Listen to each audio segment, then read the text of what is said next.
안녕하십니까. 진짜 오래간만에 방송을 만들었습니다. 다른 게 아니고 지금 진행되고 있는 비례대표에 관련돼서 이거는 아니다 싶은 생각에서 방송을 만들게 됐는데요. 지금 비례대표가 과연 우리 국민을 대표할 수 있을까? 예를 들어 지역구의원 같은 경우라면 우리가 직접 그 사람의 자격을 내지는 이력을 보고 그 범죄 이력이라든가 무슨 문제가 있는지 이런 걸 우리가 보고 판단할 수 있는데, 비례대표의 경우는 정당 투표라고 해가지고 그 정당을 지지하는 선택을 하게 되면은 거기에서 그 정당에서 순번으로 정해져 있는, 그렇기 때문에 그 당선권에 있는 그 순번을 주게 되면은 어떤 범죄 이력을 갖고 있던, 쉽게 해서 우리가 살인자든 뭐 강력범죄를 저질렀던 그런 범죄자도 당선권 안에 순번이 들어간다 그러면은 그냥 국민의 대표가 돼서 당선이 되는 겁니다. 이건 지금 문제가 심각한 문제가 되는 거죠. 이거는 왜 그러냐면은 우리가 투표를 하고 선거를 하는 이유는 그 사람이 잘 할 것이다, 국민의 대표성으로 자격이 있다고 생각해서 그 사람한테 표를 주는 건데, 지금 비례대표라는 거는 사실상 그 전문성을 가진 사람들을 그 투표가 아닌 그 비례대표라는 어떤 좋은 그런 내용을 가지고 그 국회에서 활동할 수 있게 해주는 그런 역할이었는데, 지금은 이 비례대표 이 정당, 비례대표 정당도 그렇고 비례대표라는 게 지금 언론에도 많이 나오고 있고 말이 많은, 문제 많은 그런 사람들이 지금 다수가 비례대표 정당에서 당선권 안에 순번이 들어가 있는 경우가 지금 제가 언뜻 알고 있는 것만 해도 한 10명 이상이 되더라고요. 그렇다면 우리는 어떤 선택을 해야 될까요? 여기서 우리가 선택할 수 있는 것은 딱 한 가지입니다. 문제가 있는 사람을 비례대표로 그것도 당선권에다가 놨다. 그렇다면은 그 정당은 국민의 대표성이 아니라 국민을 기만하는, 불법을 자행한 사람을, 문제 있는 사람을 국민의 대표라고 내세운 그런 정당을 찍어서는 안 되는 거라고 생각이 됩니다. 제가 어느 특정 정당을 이야기하진 않겠습니다. 어느 정당이든 문제 있는 사람들은 분명히 있거든요. 때문에 어떤 한 정치인을 지목하고 싶지는 않은데, 많은 다수의 정당들이 지금 그런 행태를 보여주고 있고요. 그렇기 때문에 이번 선거에서 확실하게 그런 정당은 찍지 말아야 되지 않겠나 라는 생각에서 이런 말씀을 드리고 있습니다. 그리고 또 한 가지가, 지금 우리가 대선 때 투표 용지 때문에 많은 분들이 의심 가는 말씀들을 많이 하셨었어요. 저 역시도 사전 투표를 이용해서 투표를 했었는데요. 참가를. 이 칸이 있는 것과 그 없는, 그래갖고 참 그 사표가 되지 않도록 하기 위해서 조심하게 찍었던 기억이 저는 생생하게 있거든요. 더군다나 그 당시 저 같은 경우는 모 정당의 그 당원으로 활동을 하면서 투표장에도 가봤고 거기서 또 참가인도 해봤고요. 제가 또 사전 투표를 했으니까 또 직접 투표도 해봤고요. 그리고 개표장도 가봤었죠. 그런데 그걸 마치고 뭐 다음날 이제 뭐 투표가 다 끝나고 다음날 이제 선거 사무실 갔는데, 저만 그런 느낌이었던 게 아니라 많은 분들이 그런 얘기가 있더라고요. 그래서 이번에 철저하게 어느 정당이 됐든 누가 됐든 간에 철저하게 보셔야 될 부분을 제가 좀 몇 가지 말씀을 드리려고 합니다. 사전투표다 보니까 특히나 투표함 갈아치운 뭐 그런 얘기도 나오고 있고 의심가는 부분이 많거든요. 근데 거기서 문제가 뭐냐면은 이틀 동안을 사전투표를 하는데요. 그 보관하고 있는 그 영상을 계속 동영상을 찍습니다. 보관하고 있다고. 그런데 과연 그 동영상 이틀치 분량을 우리가 그걸 그 개표장으로 가져가면서 1분 1초도 안 끊기고 우리가 다 검색을 하고 그 중간에 무슨 변동이 있었는지를 볼 수 있는 시간이 없더라고요. 그 시간이 있어야 얘네들이 그 창고 안에 어떻게 집어넣고 어떻게 뺏고 했던 그 분초 단위로 끊어지지 않는 그 영상을 봐야 되는데 그거 할 시간이 없었어요. 그 다음에 개표장에 가셔서 보시면 아시겠지만은 투표함을 오픈하면서 탁자 위에 쏟아 넣는데 거기에 간혹 보면은 저도 언뜻 잘못 본 건가 싶은데 한 10대장씩 이렇게 그냥 우리가 차곡차곡 포개해 놓은 것처럼 일자로 펼쳐져 갖고 들어가 있는 경우가 좀 있었던 걸로 제가 기억을 해요. 제가 직접 본 거는 아니고 다른 누군가 영상을 촬영한 걸 제가 봤는데, 그리고 또 한 가지 그 당시 의심 갔던 부분이 뭐였냐면은 제가 투표장에도 있었다고 했잖아요. 투표 참관인으로. 그냥 한 번도 접지 않고 넣는 분은 거의 없었어요. 그러니까 한 100여 명이 이렇게 투표를 한다 그러면은 그냥 넣는 분은 진짜 거기 한두 분 있을까 말까. 제가 어제 오전 타임으로 한번 했었었는데요. 그리고 또 다른 분한테도 여쭤봤었어요. 그런 경우는 없다 그러는데 개표장을 갔더니 한 번도 접지 않은 용지가 의외로 많이 나오더라고요.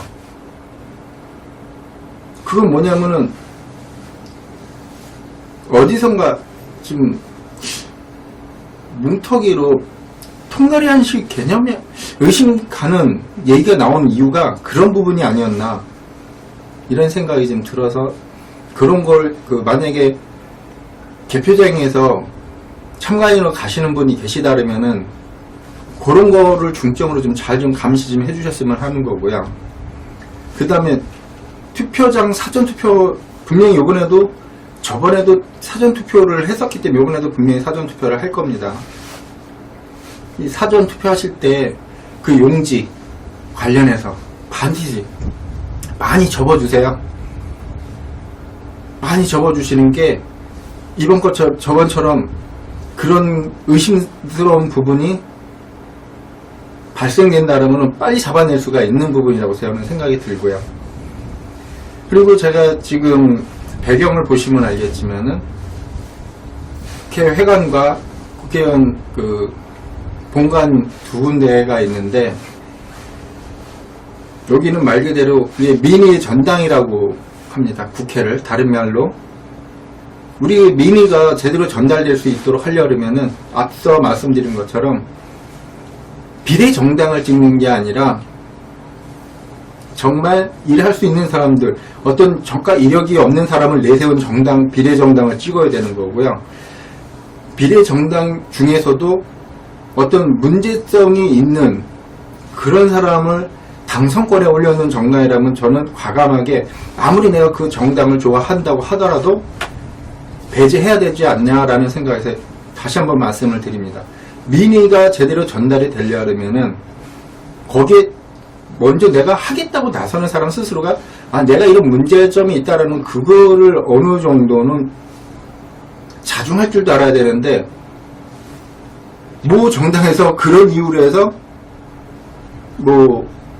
선택을 받지 못했던 사람들이 자당이다 뭐다 해가지고 만들어서 거기서 당선권 안에 들어가는 이런 식의 형태를 보여주고 있거든요. 우리 국민은 그걸 선택을 잘 하셔야 된다고 저는 생각합니다.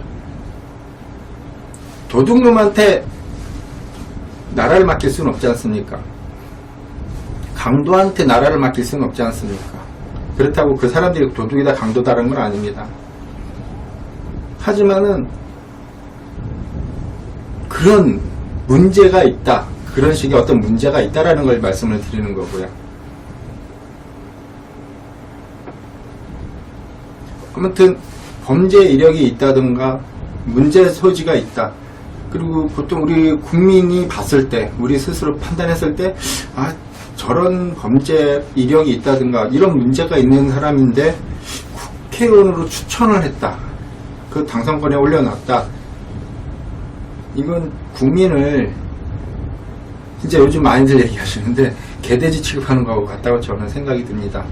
그래서 그런 사람이 있는 정당이라면, 그런 사람 당선권에 올려놓은 정당이라면은 절대 찍지 말아야 되지 않냐.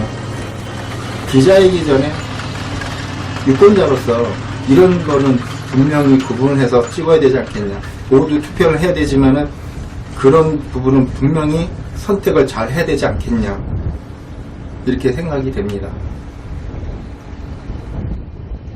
예, 우리나라도 이제는 세계 무역에서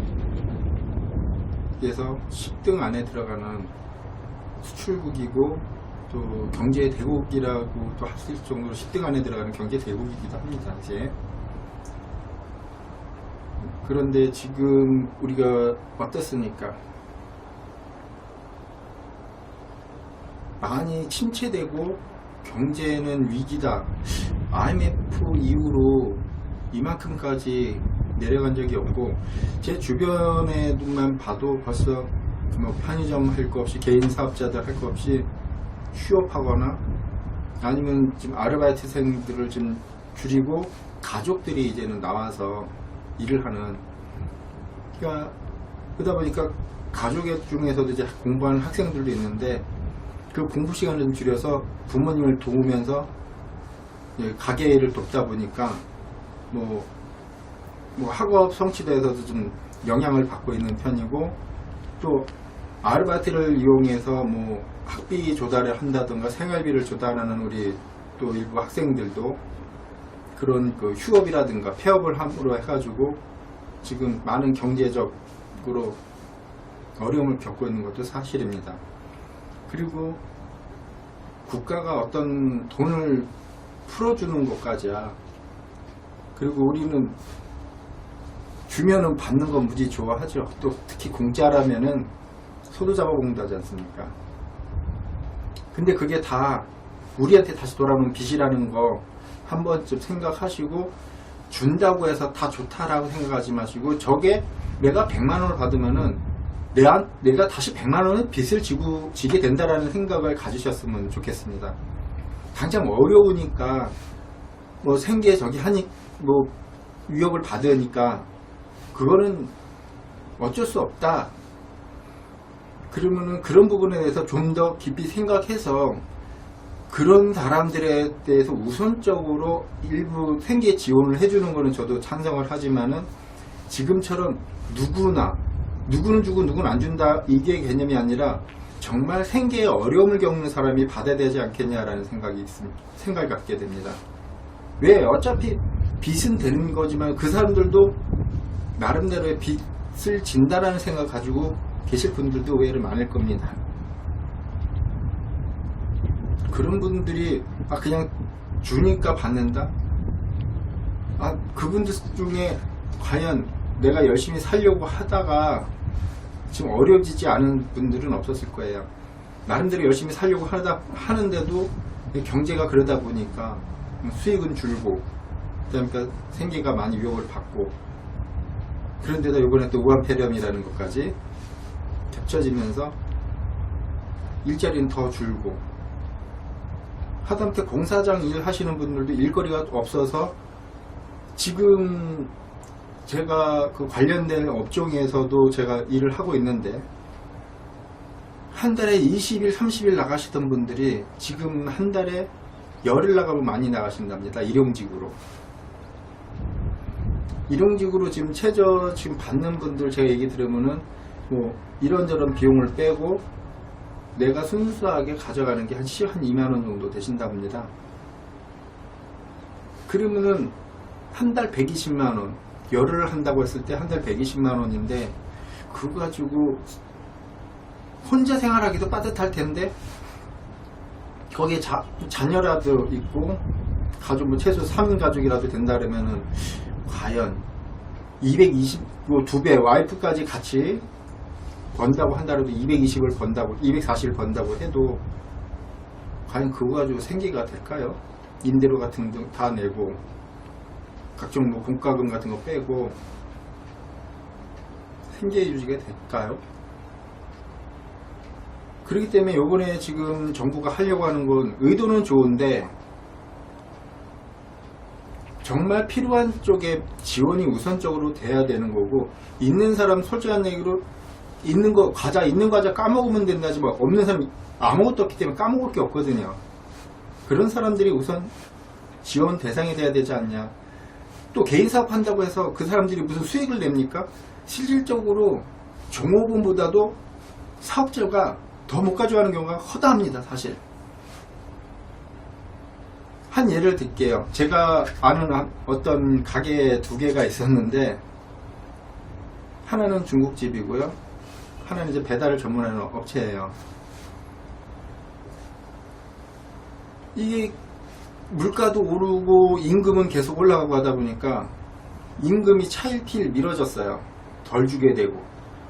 그게 그 사람 뭐 하루 이틀 데리고 같이 일하는 게 아니다 보니까 이제 그게 많이 누적이 된 거예요. 근데 그 사람은 월급을 받으니까 꼬박꼬박 저축이라는 걸 할 수 있는데, 이 사업하신 이 양반은 아니 모아놓을 돈이 어딨어요.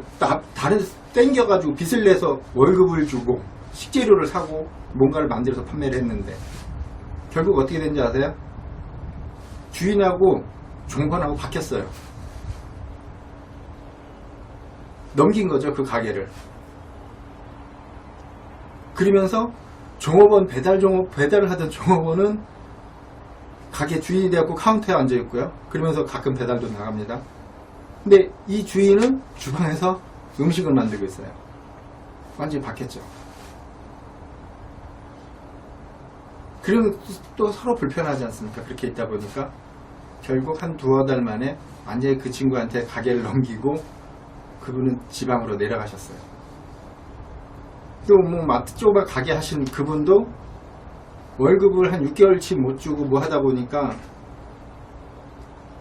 이제 좀 불만이 좀 나오잖아요. 또 협의를 했어요. 그 임금 저기 하고, 뭐 가게 큰 거는 아니지만은 네가 그럼 이거 인수해서 내 여기 차익 어느 되는데 인수할 의향이 있으면 네가 인수해라. 그 사람이 그 가게도 인수를 했습니다. 제가 아는 사례가 그런 2번의 사례가 있어요. 지금 이렇게 경제가 어렵습니다. 역대 솔직한 얘기로 경제 부흥, 경제를 살렸던, 뭐 이렇게 제가 좌우 뭐 이걸 얘기하고 싶지는 않은데, 어쨌든 이 보수 진영 쪽에서 했을 때는 경제 쪽에서 국내에서 그때 국민을 위해서 뭔가를 하려고 했었던 거로 제가 기억을 해요.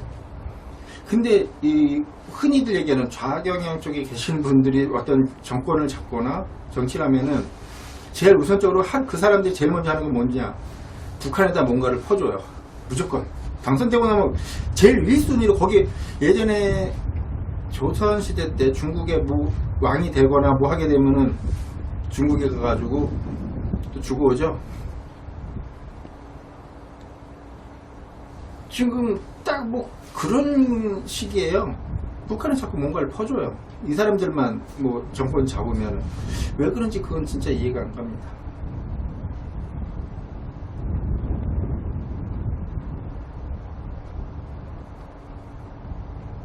우리 국민이 먼저 아닌가요? 그리고 국회의원이라면은 국민의 안전, 그 다음에 국민 경제 생활,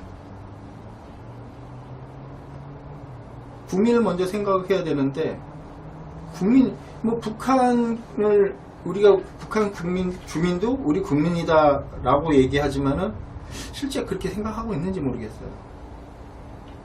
왜 그러냐면은 얼마 전에 있었던 사건 하나 있었죠. 북으로 판문점을 통해서 보낸, 우리 국민이라고 생각하지 않고 있다라는 거라고 저는 생각이 듭니다. 그거 한 건만 가지고도 우리 국민이라 그러면 그럴 수가 없죠. 문제가 있다라면은 여기서 재판을 했어야죠. 만약 잘못한 게 있다면 우리 국민이니까. 우리 헌법에도 나와 있는 거지 않습니까? 북한도 우리나라로 같이 취급하고 있는 거예요. 우리 헌법에는 분명히. 근데 북한으로 그것도 강제 북송이었죠. 강제. 그들이 나 북으로 돌아갈 거야 라고 한 게 아니라 정부에서 보냈어요. 강제로. 눈 가리고 판문점까지 데려가서 북한군한테 넘긴 겁니다.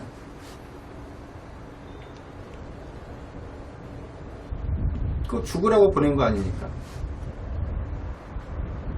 이런 문제도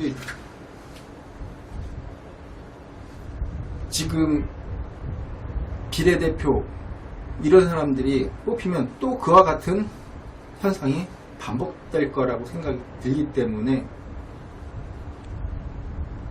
이런 비윤리적인 행동 했던 그런 사람들이 비례대표 정당에 많이들 분포가 돼 있거든요. 그러면 우리가 아까도 처음부터 말씀드렸듯이 그런 비윤리적인 행동을 하거나 문제가 있는 사람들이 들어가 있는, 당선권에 들어가 있는 그런 정당은 우린 철저히 심판해야 되지 않겠냐 이렇게 생각이 듭니다. 오래간만에 이렇게 방송을 해서 약간 좀 두서없이 말씀을 드렸는데 아무튼 앞으로 좀 더 나은 뉴스 방송을 만들기 위해서 노력하겠습니다. 그리고 저희 오늘과 내일 신문도 지금 우리 모바일 앱으로 출시가 됐습니다. 플레이스토어에서 오늘과 내일 신문이라는 거를 검색하시면은 앱을 다운받을 수 있습니다.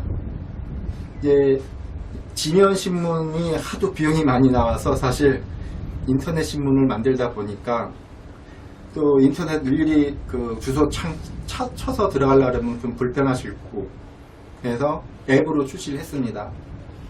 인터넷 들어가셔서도 볼 수 있지만은 우리가 대다수 많은 분들이 어르신들 특히 휴대폰 많이 쓰시지 않습니까? 카톡이라든가 이런 걸 하신다고 유튜브도 보신다고 거기에 어차피 보실 있다면은 틈나실 때 플레이스토어에서 오늘과 내일 신문을 검색하시면은 저희 앱을 다운받아서 그 안에는 동영상도 들어가 있고요. 우리 뭐 해외에서 한국을 보는 국내 아시아권을 보는 그런 기사 우리 지금 우리가 흔히 얘기하는 우리 국내 기자나 이런 걸 뭐 기레기라고들 많이 하시는데 예, 저는 국내 정보보다는 국내 뉴스보다는 해외에서 우리 대한민국이나 이 아시아권을 보는 부분에 집중해서 보도할 예정입니다. 많이 구독해 주시고요. 좀 더 많은 그 지적해 주시면은 고쳐 나가고 좀 더 확대해 나가도록 노력하겠습니다. 감사합니다.